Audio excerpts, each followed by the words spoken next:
Hi, everybody. Welcome to the Patty Brennan Show. Whether you have $20 or $20 million or $200 million, this show is for those of you who want to protect, grow, and use those assets to live your very best lives. Today's going to be an unusual podcast because I've brought with me Lee Cohen from New York Life Investments. Lee is an advisor consultant, and what that means in the kind of the lingo of the industry is he's a wholesaler.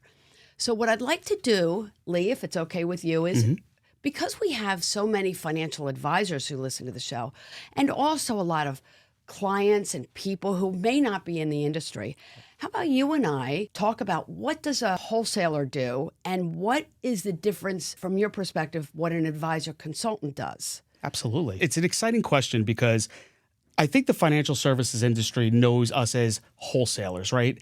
All of these different investment firms have folks like myself that our job is to go out and build the brand of our actual product set for the advisor community, right? Whether it's a mutual fund, an ETF, or anything in between, right? It is my job to represent my company's product set and solicit it, of course, to the financial advisor community.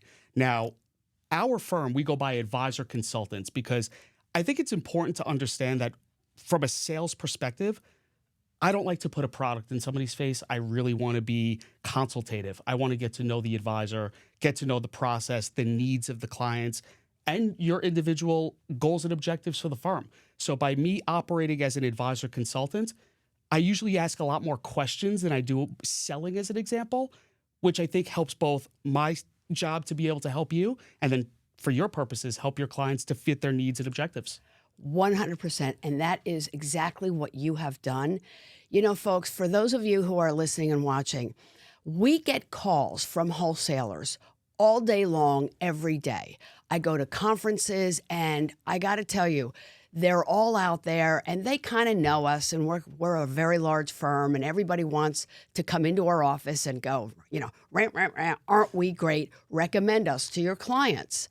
So our job is to discern the information and really dig down to determine who are the best and brightest in the industry before we even begin to think about adding it to our client portfolios. So Lee, why don't you tell the story of how we first got connected? Because I will tell you that this is a relatively new relationship for us. We don't let a lot of people come into the firm. I've heard it all over the years that I've been doing this. And you kind of figure it out, who's giving it to you straight and who's giving you a pitch. So why don't you share the story of how we started working together? Absolutely. And it's a story I tell a lot because it's one that I think it just goes to show how timing, a little bit of luck, and then being persistent in your role and trying to be out there, it all comes together, right? So when I first took on the partnership with supporting the firm Osaic, which you work with, I saw a trade come in from yourself with one of our products. I sent a quick introductory email to introduce myself as your advisor consultant. I appreciate your support and would love to get to know you and your practice and see how we could maybe get whatever you need in terms of the information. And I received an email back from Brad Everett, your CIO, and said, hey, I would love to meet with you. So you fast forward, we had a great meeting. We updated him on the strategies. And me being new to covering your firm, I didn't get the full feel of who Patty Brennan was. But I walked out of that meeting, I said, I think Patty's pretty good at this business. I think she's somebody in the financial services business. So I went back and I said, I need to figure out a way that I could truly build a relationship with Patty. I know our products are already on the radar, but product doesn't build a relationship. People build relationships. Right. So I remember going back to my senior leadership team and said, I met with Patty Brennan. Not sure if you heard of her. And one of our senior leaders said, you met with Patty Brennan? Whoa. And I laughed about it because clearly you have a representation of this business that goes a long way. And I said to myself, I want to befriend Key Financial. I need to figure out a way that I could bring value other than just a product set. You know, if I can interrupt you, Please Lee, do. It's wild because the trade that you saw was one trade. We do, oh my goodness, hundreds of thousands of trades every single year. Right. It was one trade that we made for one client because we wanted to take advantage of a tax loss. So we were doing an exchange from one convertible bond fund to another, and Brad had done some objective research and decided that your fund was the fund we wanted to move that client into. Right. But it was one client, one fund, not a lot of money. And yet you saw it and you thought, boy, this is somebody that we'd like to get to know better. And Absolutely. then you spoke to senior management. One thing led to another. 100%. And I just remember the journey over the last year, which I think is the exciting part, right? We've done a lot in the last 12 months in terms of supporting your practice by doing things with our Advisor Advancement Institute to help get to the goals and objectives you wanted at Key Financial. I'm happy to talk about all the things that we did with your journey, but everything from relationship building, games, going to the Phillies game together, and just the journey of just what I think is important about this business is not only do you need a good product set, but you need people that you could work with, that you like, that you could trust. And I think that really resonated in terms of how you and I work together, because I feel like we clicked very well as a firm. And also it was one of those things where you look back and you say, the last year has been a really good one because we've built such a strong relationship. And I think with sales, and I think we all agree, you're not going to, there isn't a sale unless there's a trust and a relationship. So I love that we've built that over the last, 12 months. It's interesting because you brought up that program that you guys have. And as part of that, Kevin Elko came into our office and spoke to my team, and then I did my team. And during that meeting, we did this game together, remember? And it was what is the one word? What is your one word for the year? And so we all figured out a word, and my word was clarity. So my team literally made me a bracelet, because sometimes, even though I think I'm being clear with everybody, they thought that I should probably be a little bit clearer. For example, full disclosure, one of the things that they were kind of wondering is, geez, what's the succession plan? And so that was really interesting to me, something that I didn't realize they wanted to hear more about. So in the summer, I put together my succession plan. I pulled the team together. I told them what the plan is. And then I wrote a letter to all of our clients. Right. Because you know what? It was one of those things where, people see the wrinkles in my forehead. And by the way, I've earned every single one of them. And they're staying, by the way. And, they probably didn't want to ask necessarily. They didn't want to be tacky, like, hey, Patty, you're looking pretty old these days. What are you going to do? So I thought I would go out up front and send a letter to all of our clients that you may or may not be wondering what my plans are. I have no need to retire. I have no plan to retire. But if I did get hit by that bus, here's what would happen. And I laid it out for them. Do you know, Lee, I got so much feedback from that client letter. They loved it. They appreciated the transparency, the honesty, and the fact that I just gave it to them straight.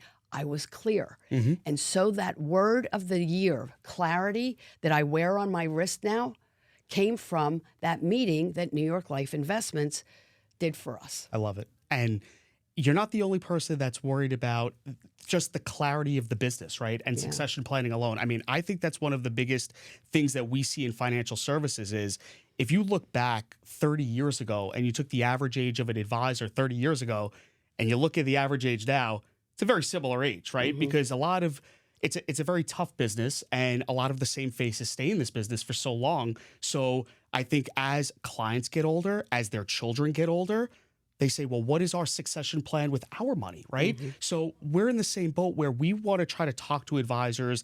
I'm glad you were proactive with it, because I think it's something that a lot of other folks need to start considering is what is their game plan, where not only if they have an exit strategy where they know they want to retire in 10 years, but things also happen out of our control. What if a person needs their new advisor tomorrow for unforeseen circumstances? I'm glad you're prepared for it, because it's something that's very important in this business. Thanks to you guys. Literally. Appreciate that. That is a perfect example of the consulting that you did. You didn't necessarily know that my word was going to be clarity. You didn't know that it would translate into the succession plan and how I would be as transparent as I ended up being. It just is one of those things where an idea can lead to something so much bigger and better. And that is the beauty of the relationship. So I'm kind of curious, when you've been at advisory firms all over the country, you've been doing this a while, you've seen the best, the brightest, et cetera. Like, how do you tailor your support and resources to the different styles and needs of the advisors?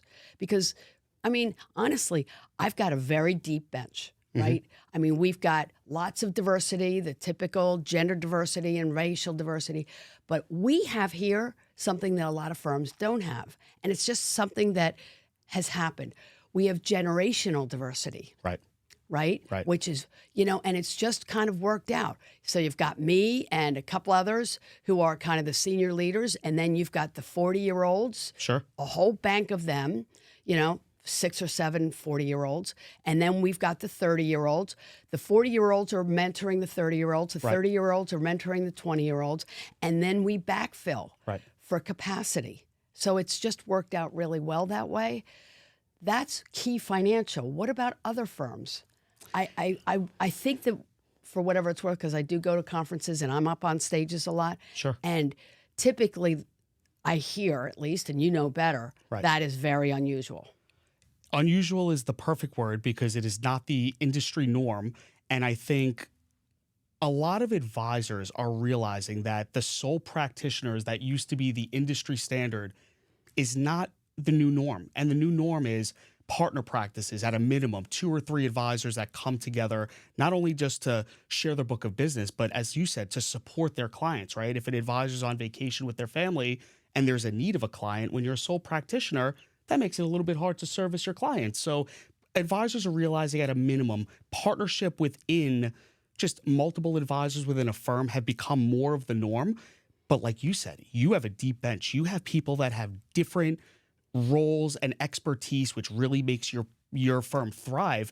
I think other firms are starting to realize you need capabilities within administrative staff, social media, other things that 20 years ago people weren't focusing on. That is where the success has come. Not only servicing your clients within expertise and just growing their money for the big picture, but how do you service it along the way? And I think your model has really fit the bill. Probably one of the best decisions I made, Lee, years ago was to hire a chief operating officer. Because, and it was interesting because he was in the industry, worked for a software company. And what he said is, Patty, you need to stay in front of the clients. You need to do more of that. Right. You need somebody to run your firm. Right. And I got to tell you, Lee, that was one of the best decisions. Literally this morning, he came to me and said, just so that you know, we had a cybersecurity threat, but we blocked it. And here's what happened. Here's how it happened. Here's how it got blocked. Nothing to worry about. Right. Oh, my goodness. I don't know anything about, cyber threats and things of that nature, but he does. And fortunately, we were completely protected, so as were our clients, because you don't know what you don't know. Right. And to me, if you don't know, admit it and then get people who do. I love it. You couldn't have said it better. I mean, I also, you coming from a medical background, I almost look at it, my parents are in the dental field and they own 2 businesses, but they're dentists, right? The patients don't care about keeping the lights on. They care about the medical work that needs to be done. So I agree with you. They have people that run the practice so they could focus on dentistry, similar to what you're doing. You focus on the people, let the experts focus on running the business so you could do what you do best, which is great. Exactly. So let's talk a little bit. As you know, we have a relationship with Osaic. Sure. Osaic is our broker dealer. I really appreciate that relationship because they've given us ideas on how we can protect ourselves. Right. They've given us software and given us access to so many good things, including people and companies like yours. So one of the things that they do every year is they have this conference called Connect Ed, and it's an educational conference for their advisors. And I'm not kidding you, there's probably 5,000 people who go to Connect Ed. It's amazing. And there's this big hall, and there must be 300 to 400 different companies, right? Firms like yours. They set up the booths. This is who we are, et cetera. And I mean, I'm not proud of the industry. Advisors don't go to the booths. They're taking a nap. They're going out with their buddies, things of that nature. And I don't know. Maybe it's me. I know I'm weird, but I just feel like it's my job.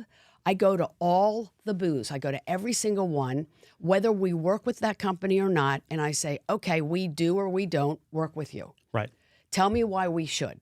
You've got 15 seconds, and after that, I'll make a determination whether or not you can call my office.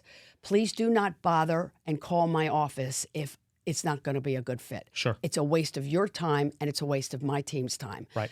So let's talk about who you are, what you offer, et cetera, and why we might let you in, come into our office.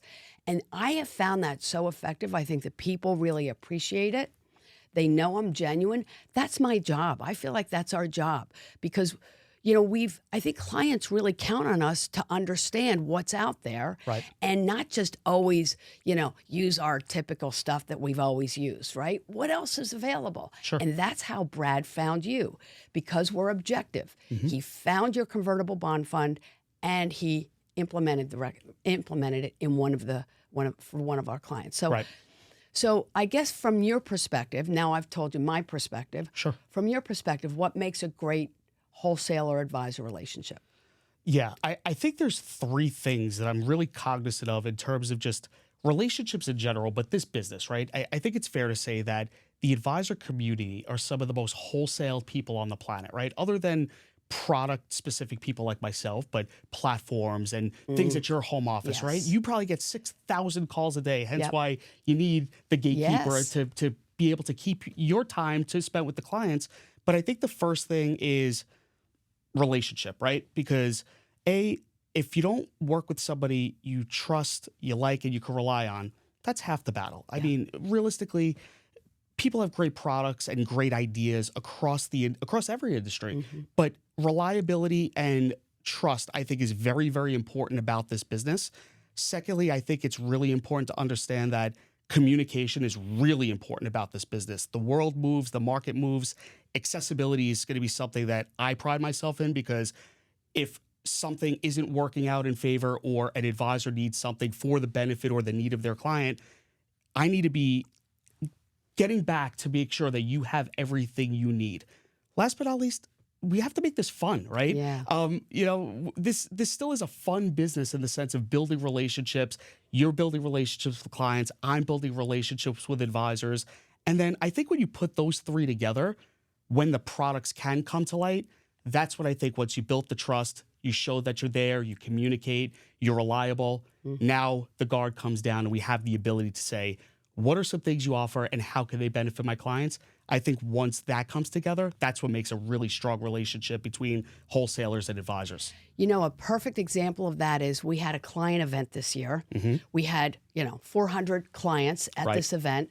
And I called you. I said, Lee, I would love to have somebody from New York Life Investments on the stage so that Brad and I could kind of throw some questions at, a group of people from your company as well as different companies to kind of go through the process. It was kind of like a mock process of what happens when you come into our offices. Sure. So the clients can see the process themselves. And you introduced us to Lauren Goodwin, and you set up that pre-call, and I got to meet Lauren. Oh my goodness. Lauren Goodwin stole the show. I mean, everybody was good, but she was really outstanding. Her ability to articulate her thoughts Right. in words that people can understand. And I got to tell you, we threw some zingers at her, and she was right on it and had examples, and her thoughts were it was just fantastic. And you made that happen for us. So My thank pleasure. you for that. Of course. And you hit the nail on the head, right? It's one of those things where translating very complicated things in this business, you especially, because you're to the end user of the client, is the hardest part about this business. Yeah. We're in a very complex business, fast moving. And if clients don't understand the goals, the needs, and even the things that they own, right? It makes it a little bit difficult for you to do your job. What I love about what we try to provide to the advisor community is, as smart as we can be in this business, or as much as we can know, if we can't translate it to the end user, which is the client, then we're not doing our job. So I'm glad that we were able to provide you the talking points and the data that could help you translate it to your clients. And I'm happy that it went well, because that was really a great client event. Yeah, it really was. It was so well received. I got to tell, they're still talking about it. I love it. Fantastic. So, Lee, is there anything else that you want to add in terms of the relationship, the process? I would just say, I think this business is about really identifying what the goals and the needs of people are, right? Right. The world could be scary. The world could be beautiful. But I think keeping things into context of the long-term vision, both with the relationships of you and your client, my relationship as an advisor consultant with an advisor, I just really think that taking the journey together is important, right? The product will be a product. Maybe something else comes down the road. Realistically speaking, I think the longevity of the relationship is what is the most impactful thing about our business. That's what I think the journey is Yes. continuing the journey as your clients grow, as you grow, we grow with you. Things are going to change. They're going to be different. But what really keeps us going is that people are not their money, they're people. Right. And I feel that way about you. I know that that's the way you approach life in general. And I'm so grateful that you were able to come here today. Thank you so much for your time. It's my pleasure. Thank you for having me. Thank you. And thanks to all of you who are listening and watching. I hope this was helpful. This is an unusual kind of podcast, but I want you to understand what goes on behind the scenes. I think it's really important because, sure, we may come across as if we're really smart, but I have to tell you that it's the Lee Cohens of the world that make us smart. They give us access to information and articulate it in a way that we can translate it and determine whether or not it's right for all of you. Thank you so much for joining me. I'm Patty Brennan. If you have any questions, please feel free to visit our website at keyfinancialinc.com. In the meantime, I hope you have a fantastic day. Take care.